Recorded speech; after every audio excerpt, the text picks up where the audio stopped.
julio de 1849, se abrió una investigación ante un tribunal militar presidido por el coronel Massillon. Y las pistas, pues, conducen a este hombre, al sargento Bertrand. Pero ¿sabes por qué le pillan? Porque este hombre, en su vida, siempre dejaba atrás de sí fragmentos de su uniforme militar. Entonces... Pero, a ver, el que tenga el uniforme más raído de todo el regimiento. Pues yo digo que no debía ser demasiado listo, porque hacía todas estas barbaridades. Se le empezó a conocer ya por el apodo del vampiro.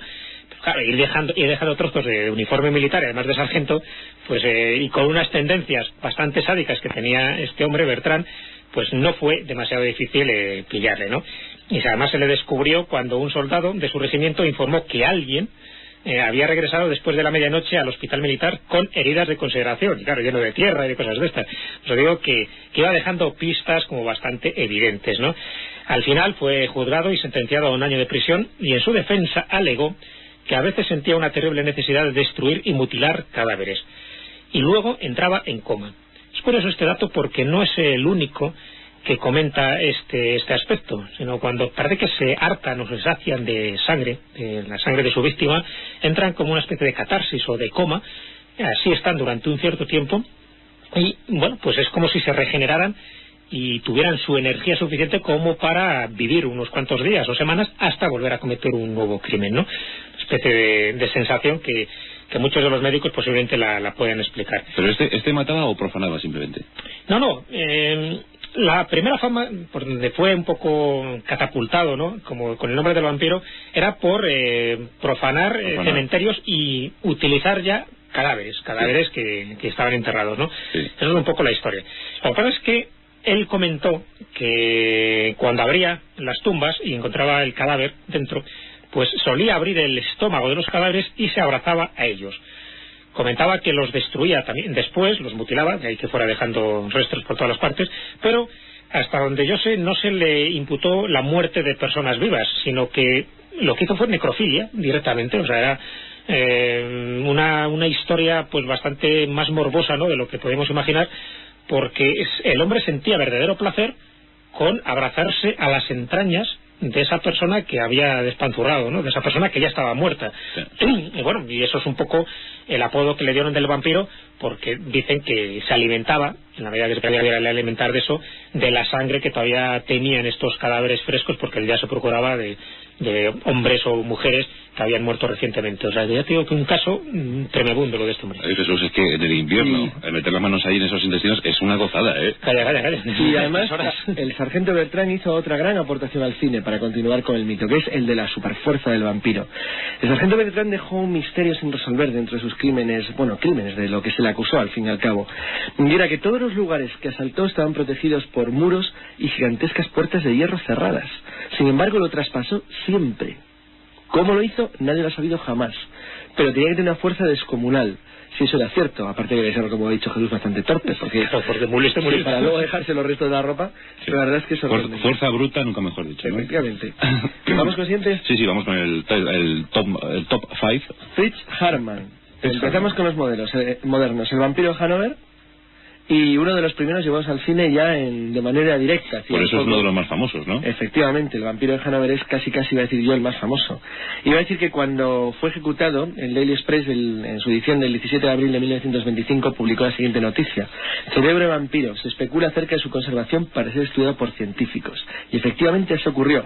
La Universidad de Gotinga decidió que el cadáver de Fritz Hartmann, que acaba de ser ejecutado el día anterior por haber cometido 27 asesinatos probados, no debía de ser enterrado con él, es decir, el cerebro, hasta que no pudiera ser examinado para ver si existía algún tipo de anomalía o algo que se pudiera demostrar que correspondía a una extrañísima enfermedad. Porque Fritz Hartmann aportó al vampirismo el mordisco en la garganta, porque lo hacía de verdad. A partir de entonces fue consustancial a las películas de vampiros, que se iniciaron además curiosamente con él, porque él coincide sus crímenes con el comienzo del cine, y sobre todo inspiró de una manera muy clara y muy notable la imagen del Nosferatu de principios del siglo. Efectivamente. Bueno, había nacido en 1879 y era militar también. De hecho, estudió en el colegio militar y sirvió con gran distinción. Si bien ya había sido aprendido, y castigado por cometer lo que llamaron en aquel entonces actos indecentes con niños. Como no se le pudo probar nada, bueno, salió rápidamente a la calle y mantuvo una vida muy correcta, en tanto al menos estuvo en el ejército, pero en 1918, al acabar la Primera Guerra Mundial, estaba en la calle. Él tenía una taberna de baja categoría donde vendía carne e información que le aportaba dinero extra a la policía y a gente. Y su modus operandi consistía en matar a sus víctimas mediante un mordisco en la garganta y beber su sangre. O sea, era el vampiro de película, el clásico. Él no mataba solo, mataba acompañado de Hans Grans, que era un compañero suyo que se movía con cierta habilidad en los círculos homosexuales de Hannover, y era donde ellos cazaban, por decir una manera, su territorio de caza. Él utilizaba la ayuda de su amigo para buscar víctimas, casi todos chicos jóvenes, normalmente eran huérfanos de guerra o gente desplazada por la guerra, estamos hablando del año 19-20, y a través del café, que era donde hacía su centro de reunión y su sistema de trabajo, él luego lo que hacía es que los invitaba a su casa y directamente los mataba. Se contactaba con ellos en los círculos gays de la ciudad y se los llevaba a su casa y siempre sospechó que había una tercera persona más o menos vinculada a Harman y Grans, pero nunca se pudo probar a ciencia cierta. El hecho es que no solamente el mordisco en la garganta del chupar sangre, sino Fritz Harman era ciertamente un hombre elegante y tenía un aspecto distinguido, no tanto como Peter Kürten, que es el que vamos a hablar a continuación, pero empezaba a encajar ya en lo que era la idea física. Ahora hablamos del estereotipo, ya tenemos toda la construcción, por decir una manera, literaria o mítica, ahora faltaba darle una imagen. Bueno, Fritz Harman representaba muy bien la imagen que se quería hacer de lo que era el vampiro clásico. El vampiro elegante. Y resultaba muy atractivo a los chicos jóvenes homosexuales de Hannover. Era elegante, los atraía con gran facilidad. Su amigo Hans Grans para formar con él un gran equipo de ese tipo, y luego directamente los mataban. La verdad es que una vez que el cine llevó su historia a las pantallas, claro, ya tenían configurado lo que faltaba: el asesino psicópata que mordía en el cuello y bebía la sangre de sus víctimas. Y todo eso lo unimos, lo que hemos comentado de Paole, lo de las leyendas de Elizabeth Bathory o la de Gilles de Rey, pues poco a poco se iba haciendo un corpus gigantesco de cómo tenía que ser la definición de la comunidad vampírica, para que luego Anne Rice solamente tuviera que escribir la novela, por decirlo de alguna manera. A través de los casos de psico-killers vampíricos estamos dándole forma al vampiro clásico. Lo estamos viendo en estos crímenes cometidos por innumerables personas a lo largo de los siglos. Hemos destacado unas cuantas, unas 10 de las que vamos a contar esta noche, pero habría muchas más, ¿verdad, Jesús? Hay muchas más, por supuesto. Lo que pasa es que muchas están revestidas de cierto halo de leyenda, que es muy difícil indagar, ¿no? Un poco pues lo que hay de verdad o lo que hay de mentira. Bueno, y hemos contado ese caso, ¿no?, de Clara de Gislering, pero habría muchos más, ¿no? Entonces sí queríamos que hubiera por lo menos unos datos más o menos fiables en muchos de ellos. De ahí que los más inquietantes sean los más actuales. Aquí se da como una especie de inversión. Por un lado, los que hemos mencionado al principio, ¿no?, tanto del siglo XV y siglo XVI, pues tienen muchísimas víctimas a sus espaldas. Son muy espectaculares en sus métodos, además casi impunes, ¿no? Y sin embargo ahora sus víctimas son menores, claro, porque estamos hablando ya del siglo XX, pero su estereotipo se adecúa más a las películas de vampiros que hay. Entonces ya los directores y los guionistas sí se han basado más en estos últimos vampiros, como el de Hannover, como el de Düsseldorf, como el de Londres, más que en las figuras clásicas casi míticas que hemos mencionado en un principio, a pesar, ya digo, de la cantidad de centenares de muertos que tenían a sus espaldas. Pues ahora, Jesús, necesitamos un psico-killer vampírico que, además de esa condición de vampiro, sume la de hombre lobo. ¿Tienes alguno? Vamos a hablar del vampiro de Düsseldorf, siguiendo un poco la línea esta que estamos siguiendo de psico-killers. No quiere decir que cada vez sean más mortíferos o más sanguinarios, pero bueno, por lo menos sí nos vamos acercando poco a poco a la época actual, ¿no? Aquí estamos hablando de Peter Kürten, ¿no? Ya lo acaba de mencionar antes Carlos, y este personaje también tiene muchos encantos, entre comillas, porque se las traía, ¿no? Su primera fechoría la cometió en el mes de febrero de 1929 y consistió pues en abusar de una inocente niña cerca de un parque público. Al final la mutila su cuerpo y luego la prende fuego. Este es su primer crimen conocido, ¿no? Días después se halla el cadáver de una mujer en una calle de los suburbios de Düsseldorf, violada y con heridas de arma blanca. Ya la gente se empieza a inquietar. Semanas más tarde, una pareja de novios se encuentra en una oscura calle de Düsseldorf, pues otro cadáver, esta vez el de un hombre asesinado a cuchilladas y con señales en su cuello de que el asesino había bebido su sangre. Vampiro clásico, como ves. En el mes de agosto de ese mismo año, de 1929, aparece otro cadáver con signos de que también el asesino había bebido sangre de la víctima. A partir de entonces se le empieza a llamar el vampiro de Düsseldorf, de esta localidad alemana. ¿Qué ocurre? Que el personaje empieza a ganar tal popularidad que empiezan a barajarse pues muchos sospechosos, ¿no? No se sabía todavía que era Peter Kürten. De hecho, la tarde del día 24 de mayo de 1930, el inspector de policía y varios agentes es cuando apresan a este hombre, a Peter Kürten, a través de su mujer. O sea, sí se contactan con su esposa, quedan en una plaza pública, hay una cita con su esposa y allí le están esperando, ¿no? Cuando consigue la policía coger a Peter Kürten, se llevan una gran sorpresa, porque claro, después de los crímenes que se le atribuían, pensaban que sería una especie de bestia feroz, ¿no? Un armario de 3 puertas, y en absoluto, es un personaje de aspecto inofensivo, bajito, con gafas, con un bigotito, y a este personaje, ni más ni menos, se le estaban ya imputando 29 asesinatos. La policía no daba crédito, ¿no? Pero claro, cuando ya se celebra el juicio, pues confiesa que había agredido solo en un año a 18 personas, y empieza a contar su infancia. Y su infancia, el testimonio que nos ha llegado es de lo más estremecedor, porque en parte justifica su comportamiento delictivo y psicópata posterior. Él dice, y leo textualmente según lo que quedó reflejado en el sumario, me forjé en un infierno. Mi padre fue condenado a trabajos forzados por haber abusado de mi hermana. Era de él, y alguien me dijo que me volvía fuerte si bebía sangre caliente. Empecé por sangre de perro, de pollos, de gatos. Me gustaba beberla mientras ellos estaban aún vivos. Luego probé la sangre humana y me gustó aún más. Había algo superior a mí mismo que me impelía a matar, a ser cruel. Estas son las palabras textuales que dijo este hombre. Tremendas, no justifican absoluto. Sí, según pero... nos acercamos es peor, ¿eso es? Al final, el día 22 de abril de 1931, un tribunal le condena a 9 penas de muerte, a pesar de que se le atribuían 29 asesinatos, y el 2 de julio murió guillotinado en el patio de la prisión de Claypot.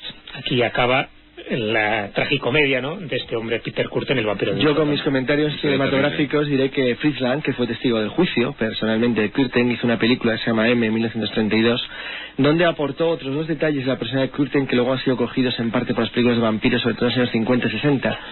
Y es que Kürten tenía una cosa que no era nada frecuente en el norte de Europa, usaba brillantina. Y aparte de eso se daba polvos faciales en la cara, lo cual le daba un aire muy extraño. Ese aire extraño sí fue cogido en algunas películas de vampiros americanas de los años 40-50. Eso es terrible, el vampiro de Düsseldorf, ¿eh? Sí. Pues vamos a uno todavía peor. Sí, es el top 3. Vamos a John George Haig, nacido en 1910. Sus padres eran, y vamos de nuevo al caso de la infancia, porque en los del siglo XX está muy, muy relacionado. Sus padres militaban en la Plymouth Brethren, que era una secta religiosa inglesa, extremadamente puritana, que prohibía todos los placeres del mundo. El alcohol, el juego, la radio, el cine, los periódicos, todo eran para los padres de Haig vehículos del mal. Lo otro me parece bien, pero la radio, Carlos... Todo. No podían oír la radio, fíjate. Todo era un vehículo del demonio y del mal, así que sabes lo que estamos haciendo aquí todos. Sí. Ser vehículos del mal. Somos vehículos del mal. Sí. Tenía tal peso su obsesión que le prohibieron tener cualquier tipo de relación con amigos o con amigas. Le prohibieron llevar visitas a casa y le prohibieron relacionarse con la gente, porque cualquier persona que no fuera de la secta puritana extrema en la cual ellos militaban podía ser también una incitación a cometer actos guiados por el maligno. Entre eso y los extraños sueños que empezaron a cubrir la mente Haig a partir de los 15, 16 años, en los cuales él siempre se veía en una extrañísima situación que lo obligaba a beber sangre en copas hasta que finalmente no tenía más remedio que hacerlo. Cuando Haig bebía sangre entraba también en una situación de coma, algo muy parecido a lo que hemos comentado en los casos anteriores, y la variante que tenía, que le ha hecho ser especialmente distinto a todos los demás, es que vinculaba extremadamente, es decir, el asesinato sangriento que hacía y la bebida de la sangre le producían orgasmos, es decir, tenía una situación de placer sexual. Esto luego ha sido muy investigado porque la curiosidad de Haig es que sus crímenes se cometen en la posguerra de la Segunda Guerra Mundial, con lo cual coincide ya con el apogeo de la ciencia y de la tecnología. Entonces la verdad es que en Inglaterra costó muchísimo que la gente entendiera que había alguien dispuesto a hacer las barbaridades que estaba haciendo ese tipo, y encima en una población, en un lugar avanzado, desarrollado y civilizado como el Reino Unido. Él cuenta que a un amigo suyo, que se llamaba Swan, amigo suyo, repito, de la infancia, le golpeó la cabeza con la pata de una mesa y luego con un cortaplumas lentamente le cortó el cuello. Como en aquel entonces, todavía era muy jovencito, le daba no sé qué, beber la sangre directamente, decidió que lo mejor era chupar la herida, por si no tenía que recogerla en ninguna copa, ni ningún vaso, y le resultaba muchísimo más cómodo. Con lo cual era un vampiro ya clásico. Es decir, lo que utilizaba era pequeños armas blancas para pegar un corte rápido en la yugular, y a partir de ahí bebía. Claro. Por decir algo a favor de semejante monstruo, pues bueno, lo único que se puede decir a favor de él es que nunca cometió hizo todo lo posible para que sus víctimas nunca sufrieran, porque él estaba horrorizado, odiaba el cristianismo, porque decía que había permitido que Jesucristo muriera en la cruz con todo tipo de horrores. De hecho, odiaba a sus padres, lo hemos dicho claramente. Y lo que hacía es que de esa manera por lo menos intentó por todos los medios que sus víctimas no sufrieran mucho, algo es algo. ¿Y a cuántos mató sin que sufriera? Nunca se ha sabido con seguridad, pero se habla con seguridad, vamos a decir, se le probaron 9, pero se ha hablado siempre de que probablemente llegó a una 20. Además, Carlos, este vampiro era un poco guarrindongo, porque no solo bebía sangre, sino que bebía su propia orina. Además, eso. Bueno, pues aquí tenemos al amigo influido por la secta. Luego os pediré un comentario sobre lo que ha ocurrido, los hechos trágicos de Uganda. Qué horror. Pero ahora completemos nuestro ranking de psicoquiles vampíricos, que es verdad, a medida que nos vamos aproximando a nuestra época, nos vamos horrorizando más. Es Son más escalofriantes, es verdad. A lo mejor porque tenemos el testimonio directo de ellos. Puede ser, están mucho más cercanos, tenemos más datos y mucho más fiables, ¿no? Sí. Y el último es uno de los que hemos elegido, ya digo, de los muchos que podemos haber elegido, es el de Ed Gein, ¿no? Este hombre fue detenido en 1957 y para abreviar solo voy a narrar lo que un periódico de la época dijo sobre lo que encontraron los policías al registrar su casa. Sí, yo creo que es suficiente, eso es lo que eso basta. Cuenta este periódico: los agentes de policía que registraron la propia granja de Ed encontraron infinidad de objetos que tenían como materia prima los cadáveres. Había brazaletes y pantallas de lámpara hechos con piel humana, cabezas disecadas, un cuenco para sopa hecho con la tapa de un cráneo, sillas, copas y cuchillos hechos con piel, carne y huesos humanos. También el registro de la granja reveló otros horrores como las calaveras al pie de la cama, máscaras de piel humana, una caja de zapatos llena de vaginas disecadas, un cinturón de pezones y un delantal hecho con el torso desgarrado de una mujer, entre otras sutilezas.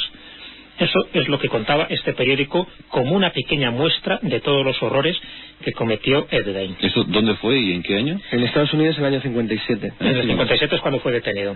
O sea que, esto no es cine gore... Esto es cine gore. Esto no, ni La Matanza de Texas, que tiene una cierta inspiración en las máscaras, por ejemplo, de Ed Gein, llegó a esto. Pero, ¿y a cuánto se cargó? No se sabe que por lo menos fueron una decena de muertes, pero nunca se llegó a determinar el número exacto, ¿no? Pero suficientes, sobre todo, claro, viendo todos los retazos de pieles y de huesos que había en su casa, se supo que por lo menos más de una decena de víctimas cayeron en sus manos. El artesano del horror, ¿eh? Tremendo. Auténtico, o sea, porque tenía una verdadera industria montada en torno a la utilización de los cadáveres de sus víctimas. Es algo, vamos, que hubiera realizado, yo creo, al guerrero más salvaje de la Edad Media. Increíble. O sea, un cuenco para sopa hecho con la base de un cráneo. Sí.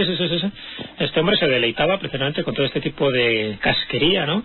Y un cinturón hecho con pezones. Una cosa increíble, de las vaginas disecadas. ¿A quién se le ocurre? Pues solo a una mente perturbada, ¿no? Como este. Criaturas. Bueno, y después de haber escuchado tal lista de psicoquiles vampíricos y cómo actúan, ¿qué pensáis? Que vosotros como expertos en la materia, ¿qué conclusión sacáis? Yo no soy, obviamente, y Jesús creo que tampoco un experto en psicopatías, no somos médicos ni entendemos de esto. A mí lo que me parece es que la mente humana trastornada es tremenda.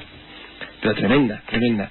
Yo estaba pensando, no sé, además cuando escribí, cuando tomé las notas de Gein, que me parecía una cosa ya verdaderamente delirante, porque es que los hay mucho peores, más modernos, o sea, estoy ido además con mucha diferencia, pero es que ya me pareció, como comentamos Jesús y yo el otro día, es que no tenía ni ganas ya de mirar más.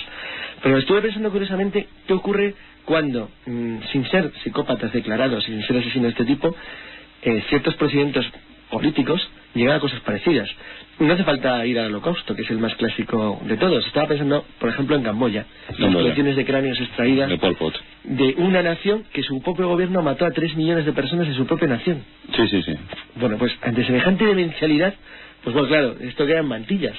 Pero además en el mismo estilo y de la misma forma, es decir, no son especialmente diferentes a Ed Gein. O sea, no sé, creo que el ser humano es bastante malvado, y si no malvado es bastante tonto. Posiblemente, Hitler ocupa su lugar hegemónico, ¿no? Stalin también tiene el suyo. Sí, son buenos. Pero Pol Pot, pero de los buenos. Yo creo que con esos tres hacemos el podium, ¿no te parece, Jesús? No, desde luego. Además, fíjate, aquí un poco lo triste, alguna vez ha dicho, ¿no? Un poco irónicamente, que si matas a una persona, a 2, a 3, pues eres un asesino, pero si matas a miles, a cientos de miles de personas, al final eres un héroe, ¿no? Y por desgracia en algunos casos se da, ¿no? A pesar de que sean auténticos genocidas, hasta que la historia no les pasa la factura, porque muchas veces no es la justicia la que les pone en su sitio, pues son personas que, bueno, no dejan de ser héroes nacionales en sus respectivos países, a pesar de la cantidad de barbaridades y de crímenes que cometieron, ¿no? Sin embargo, los que cometen, pues eso, 2 o 3 asesinatos, esos sí pasan pues al elenco de criminales. Por lo tanto, es una cuestión de números. Esto es lo que nos hace un poco pensar, ¿no?, y meditar en estas cuestiones. Por cierto, el ciudadano el espécimen que ha ordenado la autoinmolación de la secta en Uganda, el homicidio masivo, ¿cómo sería? Claro, yo no creo que sea un suicidio masivo. Yo pienso que hay un homicidio ahí tremendo. Es cierto que posiblemente los líderes sean los que incitaron, ¿no?, a esta masacre tremenda, ¿no?, y que es pues la enésima variante de la estupidez humana, ¿no?, revestida de ideas religiosas, ¿no? Y da igual aquí que sean unas creencias o sean otras. En este caso parece que eran católicos renegados y excomulgados, pero da igual porque se sabe que hay ejemplos de todas las facturas y de todas las hechuras religiosas, ¿no? Pero desde luego sí que nos hace meditar un poco, o por lo menos esa es un poco la conclusión que deberíamos sacar. El crimen está cometido, esas personas han muerto calcinadas, además calcinadas con una ferocidad tremenda, porque sabes que se untaron o las untaron previamente de brea precisamente para que fueran irreconocibles, ¿no? Lo cual está demostrando un cierto sadismo, ¿no?, para borrar todo tipo de pruebas después de la última comida que hicieron, y bueno, pues donde tapillaron las puertas, las ventanas para que nadie se marchara de allí, y hubo personas que parece ser que no eran conscientes de que iba a ser su último día o su última hora dentro de ese recinto. Por ejemplo, los 78 niños que han encontrado hasta ahora, ¿no? Por ejemplo, desde luego los niños, eso es algo que pone los pelos de punta, ¿no? Porque nunca se debe mezclar a los niños con estas cosas. Antes hablamos de la condesa de Bathory, estaba pensando y ha igualado en número. Claro, sí, lo ha igualado en un solo día, pero estaba pensando en otro caso muy conocido, que no se consideran jamás estas cosas como ejemplos de psicopatías, pero que cada uno piense lo que quiera. En el año, a principios del siglo XIII, cuando los cruzados papales atacaron la ciudad de Albi, en el sur de Francia, persiguiendo la herejía cátara, en una historia muy conocida, la población de la ciudad de Albi se refugió en la iglesia. Los cruzados normandos de Simón de Montfort le preguntaron al legado papal qué hacían, porque al fin y al cabo ¿Cómo distinguir los buenos de los malos? Había tanto católicos fieles seguidores del Papa de Roma como herejes cátaros, y había que tomar una decisión. El legado papal dijo una frase para la historia, es decir, mataros a todos que ya los distinguirá Dios en el cielo. Los normandos no duraron, los mataron a todos. Y no fueron pocos los que murieron. Y no fueron pocos. Y estaba pensando un segundo ejemplo de la misma naturaleza. Cuando Godefroy de Bouillon tomó Jerusalén en el 1099, la población musulmana, gran parte de la población musulmana de Jerusalén se refugió en la gran mezquita de Omar. Se calcula que había unas 7.000 personas refugiadas, principalmente mujeres y niños, cuando los rodearon tropas, principalmente de cruzados genoveses y del norte de Italia. Negociaron qué hacer con ellos entre los jefes cruzados y pensaron que lo mejor era venderlos como esclavos, porque al fin y al cabo eran 7.000. Habían pensado darles una parte como regalo al emperador de Constantinopla, de Bizancio, y el resto pues venderlos y sacar un beneficio. A alguien se le ocurrió decir que estaban refugiados al fin y al cabo en un templo de religión, pero los cruzados normandos de buen mundo de Tarento, que no entendían de negocios y que llegaron a la conclusión de que al fin y al cabo, si eran musulmanes por algo se habrían refugiado allí, decidieron que lo mejor era matarlos. Pero el problema es que eran 7.000, con lo cual empezaron a primera hora de la mañana. Cuando acabaron a base de hachazos y matarlos a todos, la sangre les llevaba por los tobillos y resbalaba a lo largo de toda la mezquita. No dejaron a ninguno vivo. Esos no eran asesinos psicópatas. Por eso se pidió perdón el 12 de marzo, ¿no? Yo creo que sí. Eso lo hacían por ideas y por creencias, y eso es muy peligroso. Así como es verdad que la gente se puede salvar, dentro del término que entendemos por salvar, también la gente se puede condenar, ¿no? Y utilizado un término poético, este tipo de iluminados, ¿no?, de salvapatrias y salvahombres, pues prometen paraísos y al final lo que se convierte es un infierno. Pero encima ellos se han escapado. Tremendo.